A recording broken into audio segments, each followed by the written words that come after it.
Somewhere I read of the freedom of speech. Somewhere I read of the freedom of press. Somewhere I read that the greatness of America is the right to protest far right.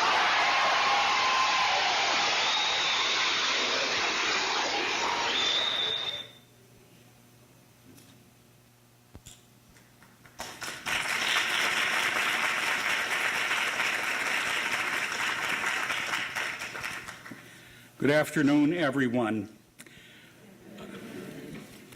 I thought it fitting that Dr. King open our program by reminding us of the rights conferred on us as Americans.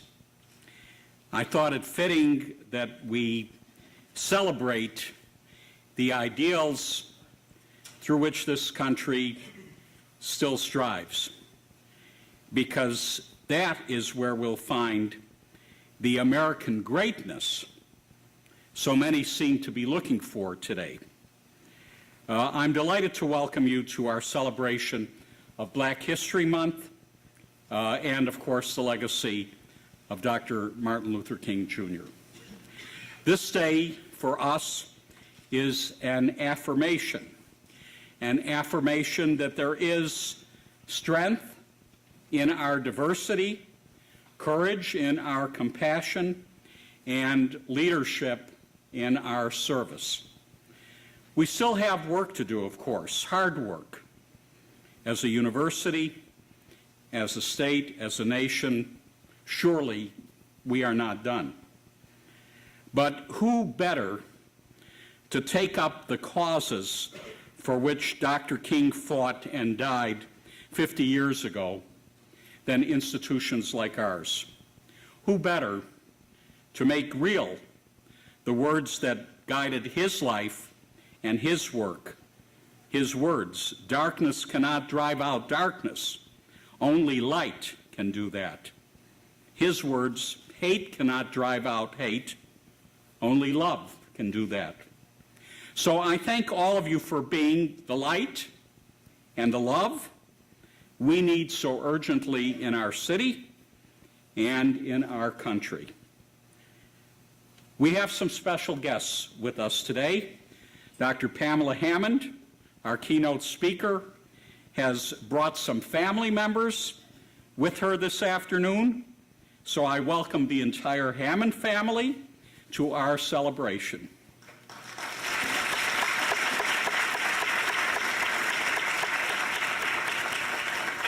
Later, we'll have the distinct privilege of hearing two songs performed by the Union Baptist Church Senior Choir. Thank you for sharing your day with us.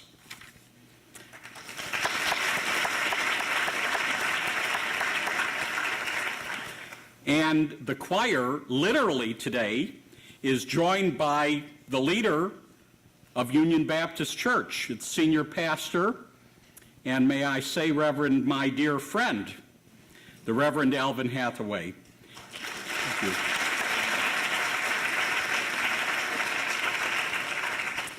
And we also have several students from Frederick Douglass High School joining us.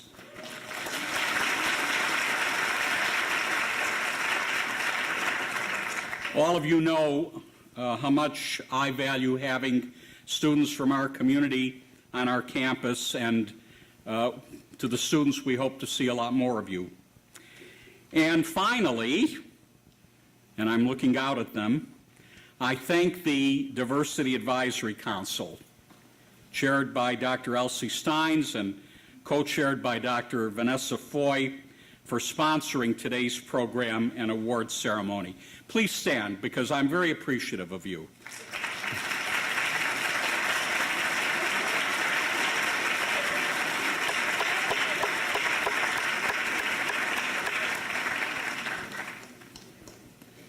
It's now my honor to welcome our distinguished guest.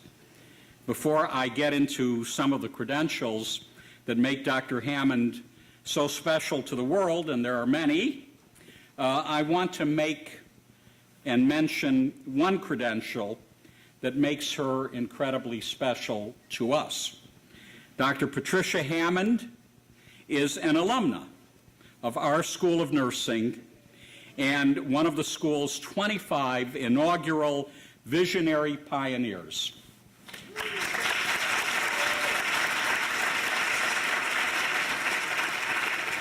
So why is she a visionary pioneer? As Dean of the School of Nursing at Hampton University, Dr. Hammond rolled out a PhD program.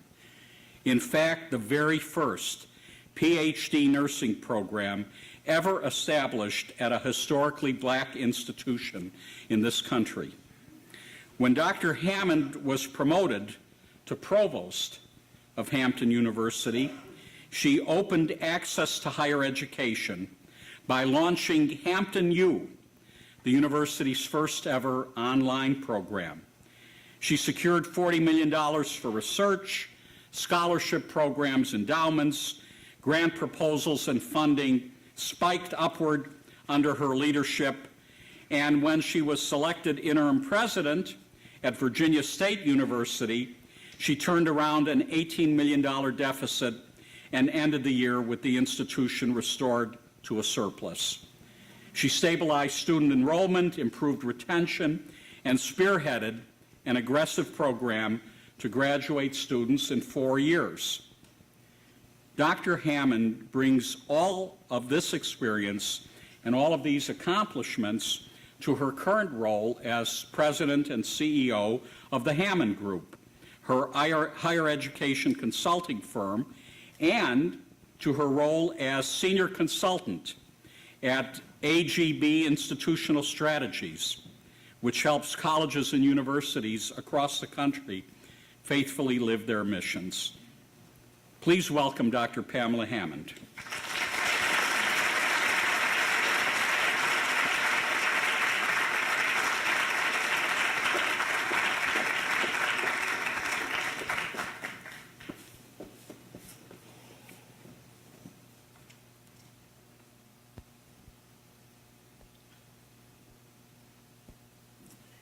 Good afternoon to the University of Maryland, Baltimore community. I want to thank President Perman and Dr. Vanessa Fay and other members of the Diversity Council for the invitation to speak at this very illustrious event.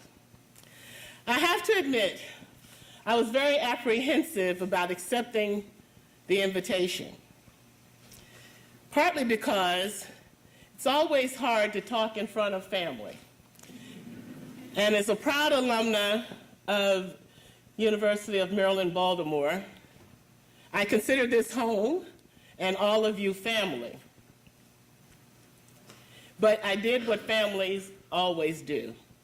You say yes and you answer the call when asked to serve. Now, President Perman did reference I have my family here today.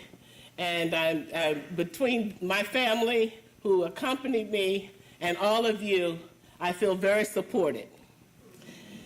I'm sure by now you're waiting for me to answer the question as to whether Dr. Martin Luther King Jr. would have taken a knee.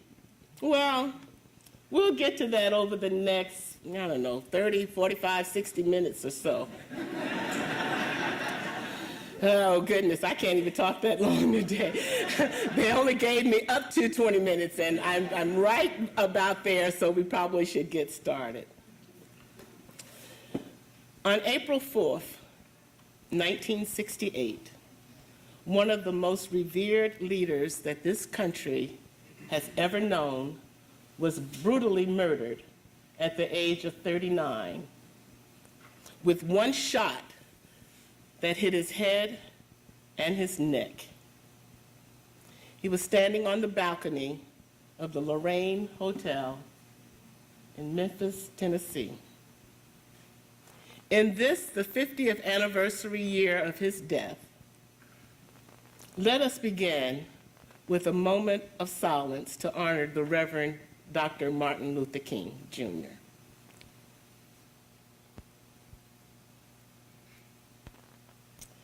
The civil rights movement continues today with those mavericks who put themselves on the line to right wrongs and to fight injustices. That includes people like Colin Kaepernick. Regardless of your thoughts as to whether he was right or wrong for him to take a knee, you would have to admit that it threw on the American landscape some attention to an unjust situation involving members of the Black community. In fact, GQ magazine named Kaepernick their 2017 Citizen of the Year. And I quote from GQ magazine, "A simple act, kneeling during the national anthem, changed everything. It cost him his job. It also transformed Kaepernick into a lightning rod and a powerful symbol of activism and resistance." I note that they referred to Kaepernick as a lightning rod. During the Montgomery bus boycott, Martin Luther King Jr. was referred to as a lightning rod of white retaliation. I am sure there are many others throughout American history who have been lightning rods, even if the nomenclature was not used on their behalf.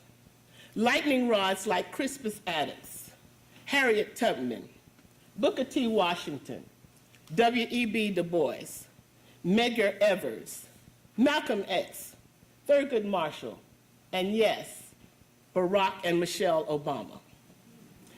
A 2016 Washington Post article was titled, "Muhammad Ali, Political Lightning Rod." Again, a lightning rod reference.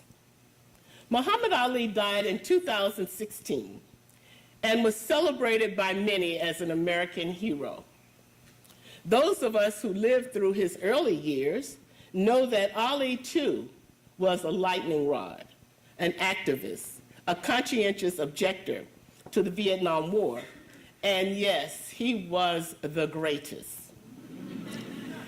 In 1967, Muhammad Ali was drafted to serve in the Vietnam War, and he refused to serve. Ali said to the world, "Why should they ask me to drop bombs and bullets on brown people in Vietnam when so-called Negro people in Louisville are treated like dogs and denied simple human rights?" The greatest was convicted. He was convicted of draft evasion, sentenced to 5 years in prison, fined $10,000, stripped of his heavyweight title, and banned from boxing for 3 years. His conviction was overturned 3 years later. Colin Kaepernick was not jailed. He was not fined for being a lightning rod. But he has not played professional football since the 2016 regular season. That, oddly enough, sounds very similar to a conviction and sentencing and stripping of your title. What do you think? While the title that the council and I agreed upon with Dr. Martin Luther King's Take a Knee, it's provocative for current events. But I hope that's not the only reason you came here today. Because current is relative. It is current that Kaepernick took a knee, but that was months ago. It is current that he started a nationwide controversy, again, months ago. But the reason for him taking the knee has continued, and that is what's current. What is current is the continued headlines of what is happening in our country, including the racist comments and climate that we are living in. It is very infrequent that we can check news feeds without hearing a racist comment from across our country. What has happened to us? Have we really changed since the days of Martin Luther King Jr.? I read that our Attorney General, Jeff Sessions, was criticized for his recent remarks about Dr. Martin Luther King Jr. because of Sesson's actions in enforcing and interpreting the laws of the land. I'm sure some of that criticism is justified.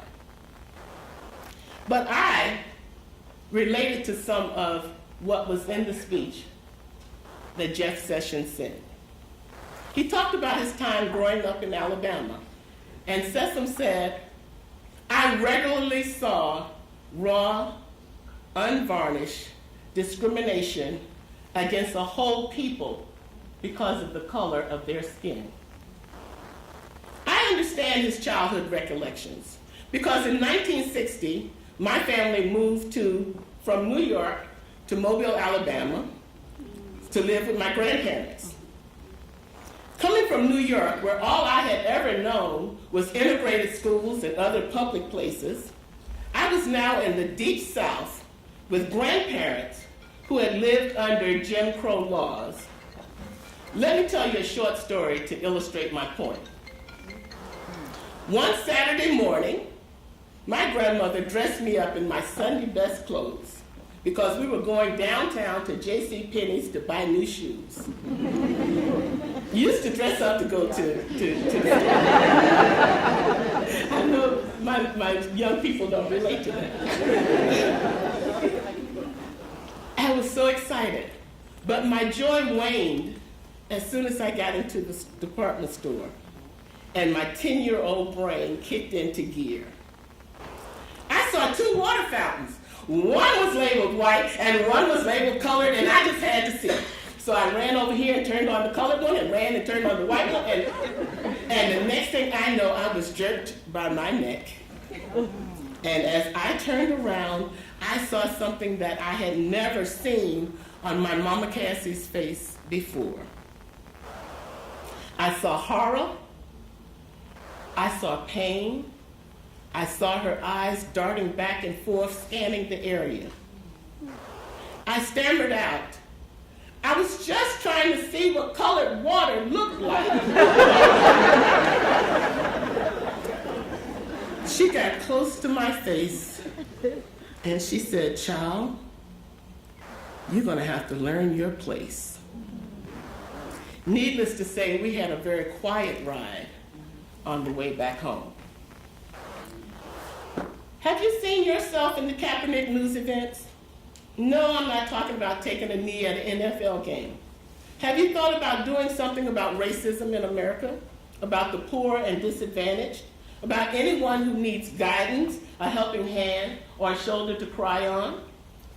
This audience is filled with healthcare professionals, lawyers, social workers, and others sworn to do no harm, to lift up rather than to tear down. Each of you realize that we're in a political season like we've never had before in the United States. Know that you must play a greater role in the political arena. Learn to use your political clout and be empowered by it. Recently, President Perman sent out a message to alumni. And he said, when all of us work together toward common goals, amazing things happen. And I know collectively you're doing amazing things. But as individuals, do you still have a little ways to go? I want your legacy to mean that you are a caring, sensitive professional, an active citizen, and yes, a lightning rod. I'm not just talking about all of you going into the poorest, blackest neighborhoods in Baltimore.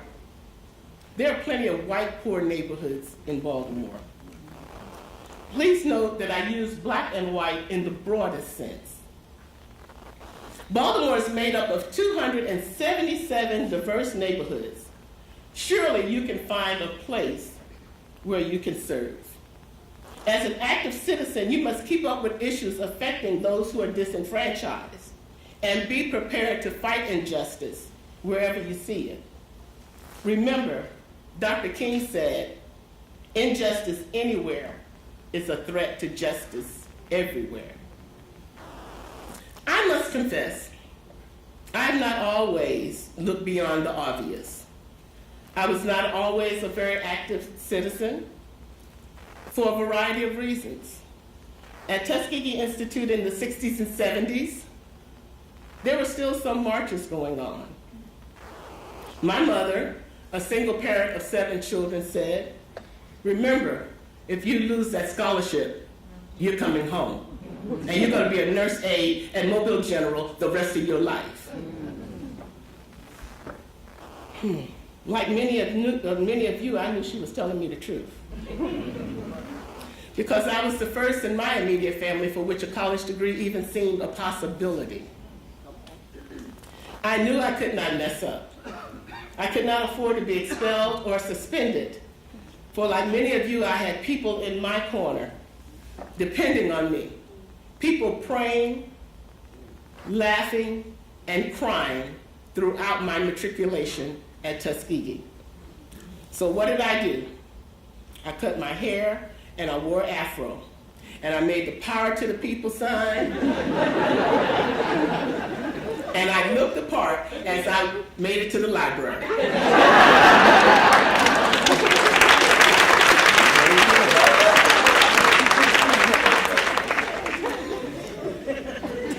It was not until I became the only Black bachelor's prepared registered nurse at Johns Hopkins in the Children's Medical Surgical Center that I realized I had to be involved. I did not have a scholarship to protect anymore. I had to make a difference in somebody's life. My involvement with the disenfranchised and underserved has been increasingly rewarding to me over the years. Whether it was serving as an administrator at one of the last 7 historically Black hospitals in the United States, to the many historically Black universities and colleges that I have served, or just reading to children in poor neighborhoods to let them know that reading is important and that somebody cares. My mama Cassie would have been proud that this child learned her place.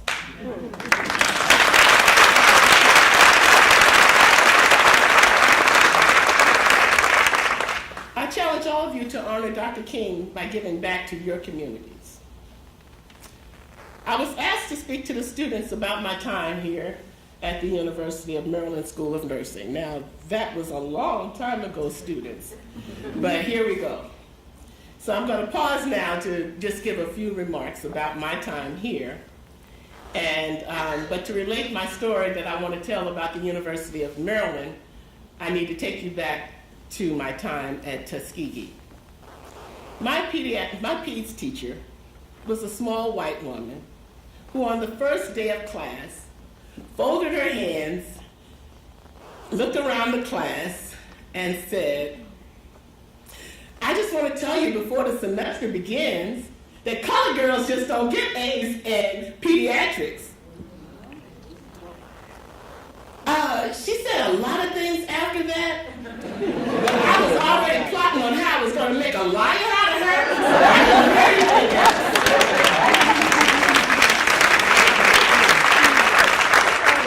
So when I got my A, that boosted my confidence very much. After graduating from Tuskegee, a year after graduating from Tuskegee, I met with the University of Maryland, Baltimore, Chair of Maternal Child Health Nursing, Dr. Mary Neal, who seemed to always be staring at me, and I could stare with the best of them. So I just stared back at her because I was confident that that Tuskegee experience that I just related to you had prepared me to study child health here at the University of Maryland. Now, that first semester, I had to rewrite my first paper, and it passed. Then I had to rewrite my second paper, and then they accepted it. But when my third paper was given back to me and told that it did not measure up,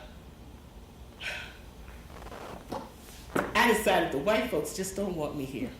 And it wasn't many years before then that Black people wouldn't have even been at the University of Maryland. That's why there are historically Black colleges in Maryland, so that they give a place where Black people can go. Now, Mary Neal called me in her office. And I said, I'm not rewriting my paper, and I'm not coming back next semester. And I probably said a little bit more flippant than that.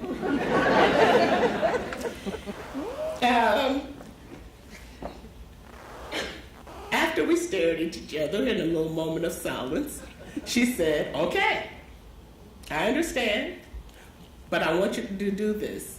Keep that paper, and when you change your mind, you call me. You know, I'm not changing my mind. I'm not coming back. Well, I started teaching and needed a master's. So, who you gonna call? Dr. Mary Neal.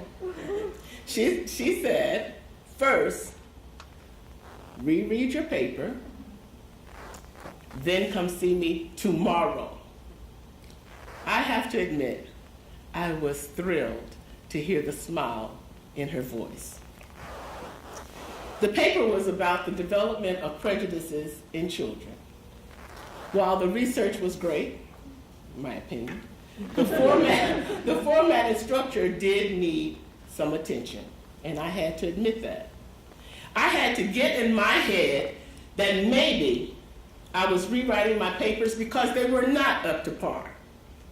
Maybe it wasn't because all of my papers were about race and racism. Maybe. So students, I stuck it out, and I learned to love my new home. I also love Mary Neal. She was definitely a cherished mentor and my biggest cheerleader while I was here. I know I had a choice to go elsewhere, but I chose to stay here. From my Alabama roots, I remember that there were people who marched so that I could have a choice. There were people who were hosed and beaten so that I could have a choice. And yes, there were people who died so that I could choose to go to the University of Maryland, Baltimore School of Nursing. So let's wrap up and return to the question. Would Dr. Martin Luther King Jr. take a knee? What do you think about when you think about the actions of Colin Kaepernick, do you think he was wrong? Do you think he was right? Do you think that he had the right intentions but chose the wrong outlet? Since I lived through the 60s, I know that those were the same things people thought about Martin Luther King. That he was wrong, that he was right, that his chosen methods were not the way to get change. There were those who believed by any means necessary. Is that what Kaepernick did? A peaceful protest to bring attention to a problem by an any means necessary action? In 1964, Dr. King was recognized internationally when he was awarded the Nobel Peace Prize, largely because of his nonviolent stance in support of the rights of all people. As far as I'm concerned, that Nobel Peace Prize winner would have respected the nonviolence movement started by Kaepernick in response to the death sentences and other violences that are being committed against people by those in authority. Would he have taken a knee at a football game? That's anybody's guess. But I do believe he would have started a march, and at the end of that march, everybody would have been on their knees. Now that's just my opinion. So as we close, have you answered the question of whether Reverend King would have taken a knee for yourself? I think you probably had your answer long before you heard my little talk. If you are still contemplating an answer, remember that the Reverend Dr. Martin Luther King Jr. said, "He who passively accepts violence is as much involved in it as he who helps to perpetrate it. He who accepts evil without protesting against it is really cooperating with it. Now ask yourself, are you accepting evil or protesting against it? Thank you.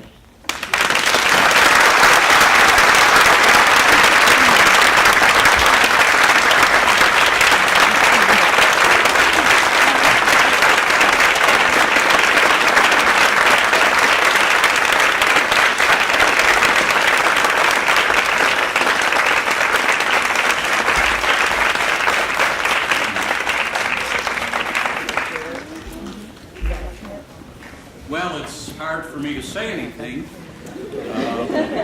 It was very powerful, and we thank you. And as an expression of our appreciation, we have made a gift to your School of Nursing in your name. Thank you. Thank you.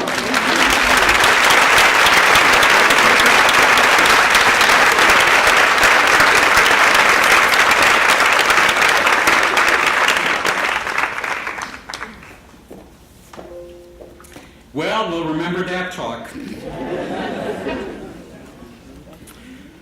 It's time to announce our 2018 Diversity Award recipients, faculty, staff, and students who are sustaining Dr. King's work of building a free and just society.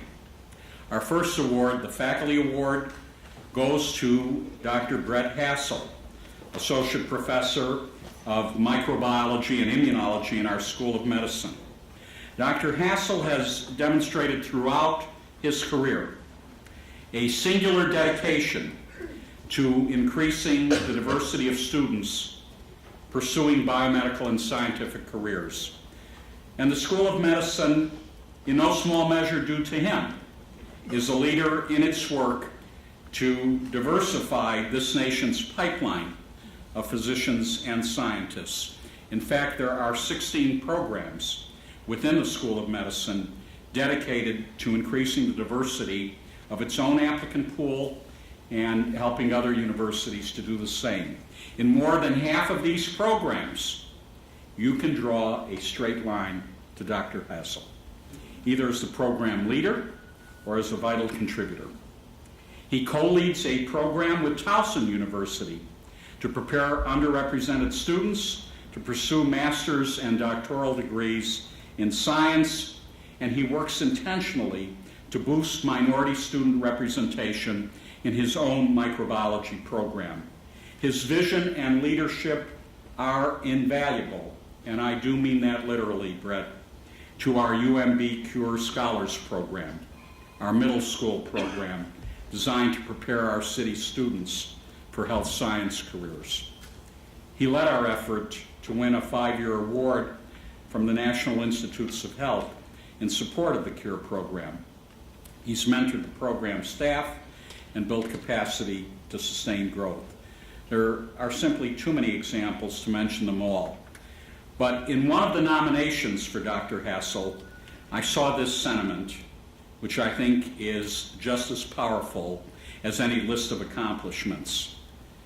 Bret Hassel doesn't treat student diversity as a dream. He finds the funds, convenes the teams, and builds the structures that make it real. And we can't ask for anything more than that.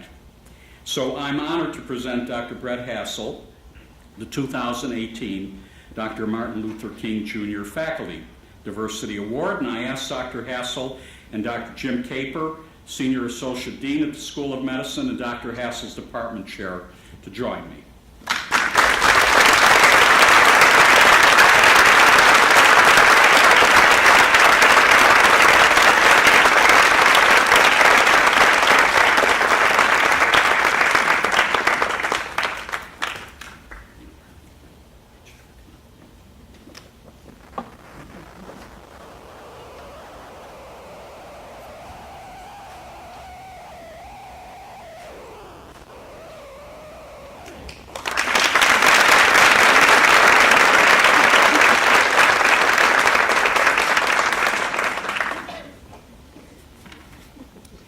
Our next award goes to Tiffany Otto, a fourth-year student in our School of Dentistry.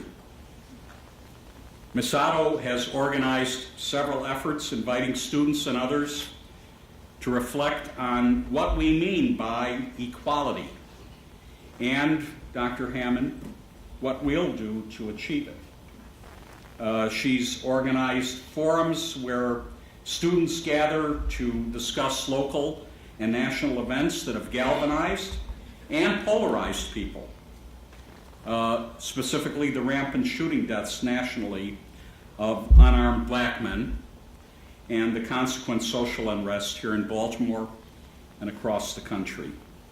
She hosted a post-Freddie Gray gathering, a safe space where minority students could freely express their feelings of sadness, trauma, frustration, and anger, where they could share their experiences and their coping strategies.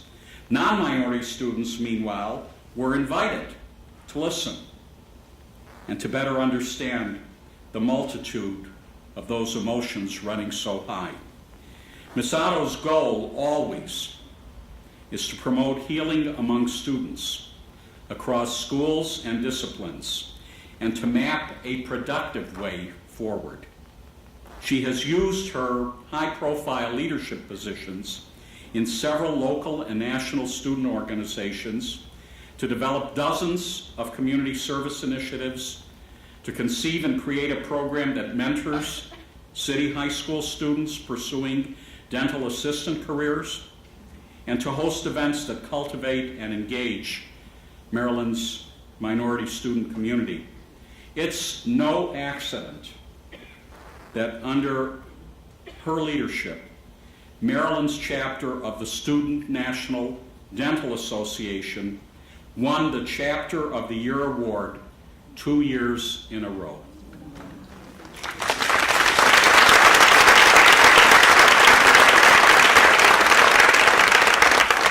Everything Ms. Otto does, and I've had the pleasure of having her in my clinic, so I know her, not just about her.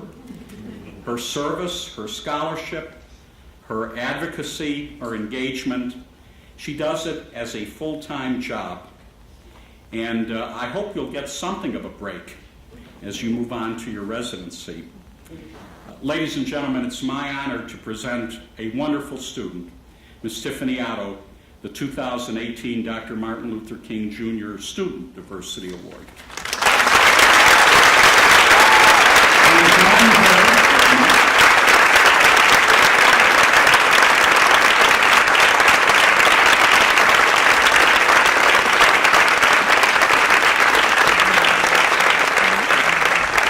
And her proud dean,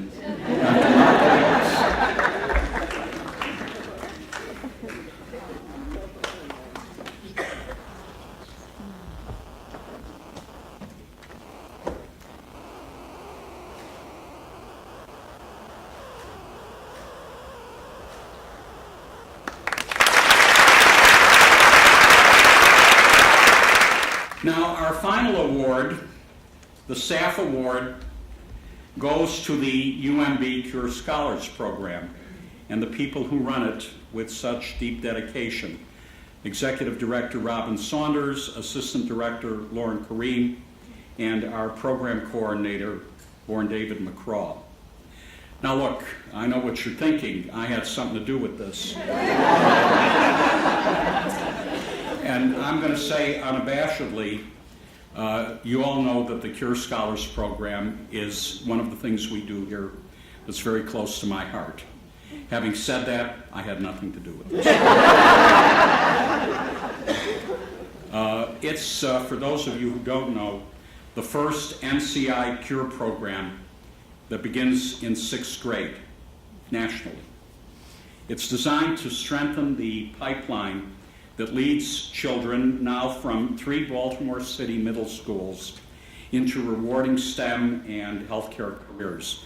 The scholars come to our university, to campus, several times a week, year-round, for tutoring, mentoring, and science and social activities. And I'm talking about the children now. What's amazing to me is their sheer persistence Despite the significant time and effort demanded by the program, 8 in 10 scholars from our very first class inducted more than 3 years ago remain in the program. Our attendance rate for twice weekly after-school activities is 93%. That persistence on the part of those children has paid off. Across all 3 city schools, we've seen significant gains in the scholars' reading and math achievement. The 8th graders, and this is very joyful to watch, are now preparing to enroll in some of our city's best science and STEM high schools.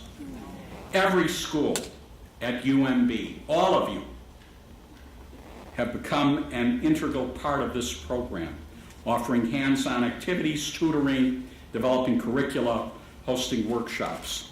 And on top of all of that, more than 200 mentors, UMB students, faculty, staff, and friends give their time and their love to these scholars each week.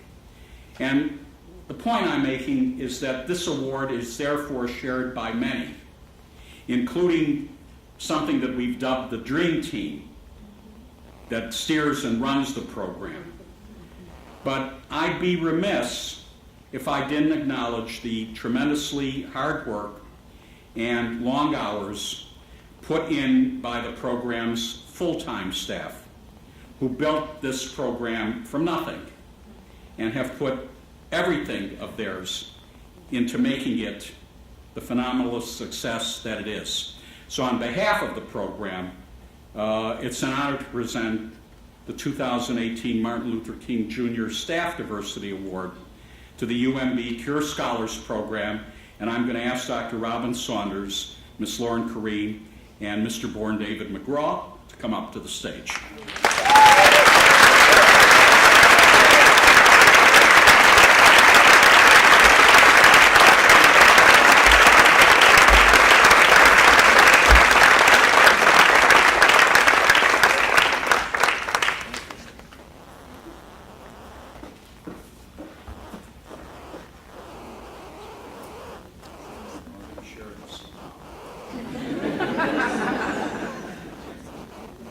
Championship trophy.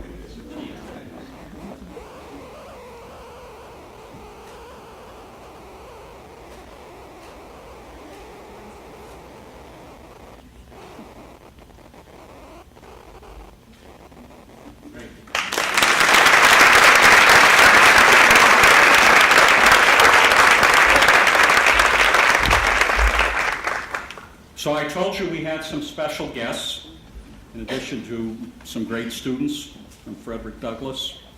I'd like now to invite the Union Baptist Church Senior Choir, and I know there's been some illness, so there are fewer of you, but you're going to be strong as always. The choir is under the direction of Mr. Michael Buckley, please. And they are going to sing Hold On and Walk Together Children. Choir, please. As Dr. Perman stated, we are few in number. We received some last-minute cancellations. Members are out sick due to cold and flu symptoms. I persevered, as you can hear my voice. But the Lord said, where 2 or 3 are gathered in my name, I will be missed. So we're going to carry on. First lesson is hold on. As the words of the song are, hold on just a little while longer. March on just a little while longer. Pray on just a little while longer. Fight on just a little while longer. You can probably imagine that Dr. King and other civil rights leaders and demonstrators during that time, what they went through and how those words probably impressed them. So we help them with courage. And there's no piano, so thanks to modern technology. And this part, like I say, there's an app for that.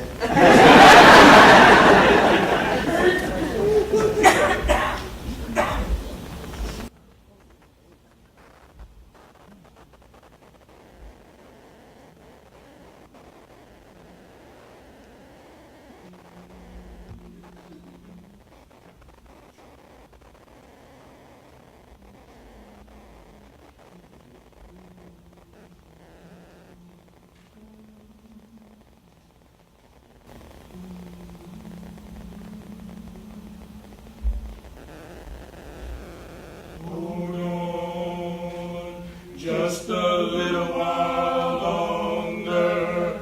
Hold on, just a little while longer. Hold on, just a little while longer. Everything will be all right. Everything will be all right. March on, just a little while longer. March on, just a little while longer. March on, just a little while longer. Everything will be all right. Everything will be all right. Pray on, just a little while longer. Pray on, just a little while longer. Pray on, just a little while longer. Everything will be all right. Everything will be all right. Fight on, just a little while longer. Fight on, just a little while longer. Fight on, just a little while longer. Everything will be all right. Everything will be all right. Everything will be all right.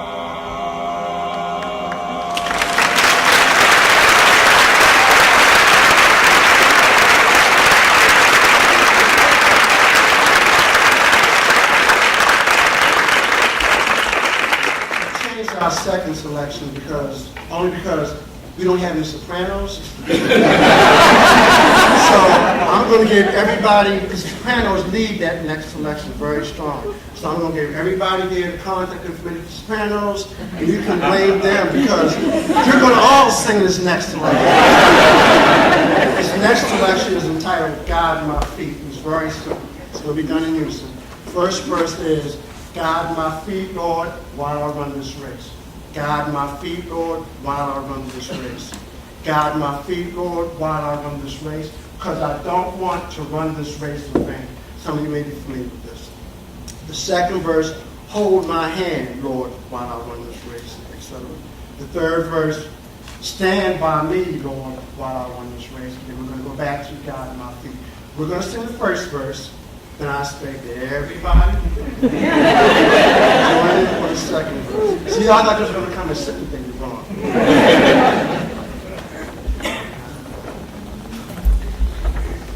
Guide my feet, Lord, while I run this race. Guide my feet, Lord, while I run this race. Guide my feet, Lord, while I run this race, 'cause I don't want to run this race in vain. Hold my hand, Lord. Hold my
Union Baptist Church, thank you so much.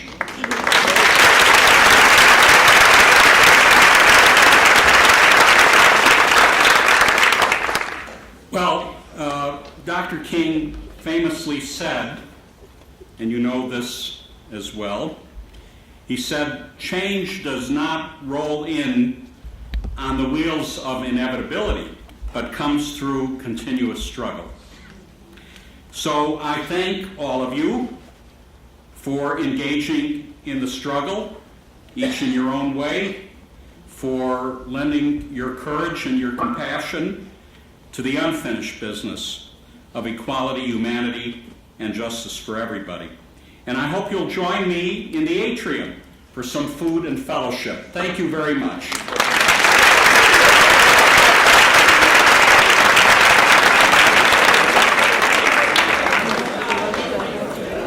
You know, busy day, you always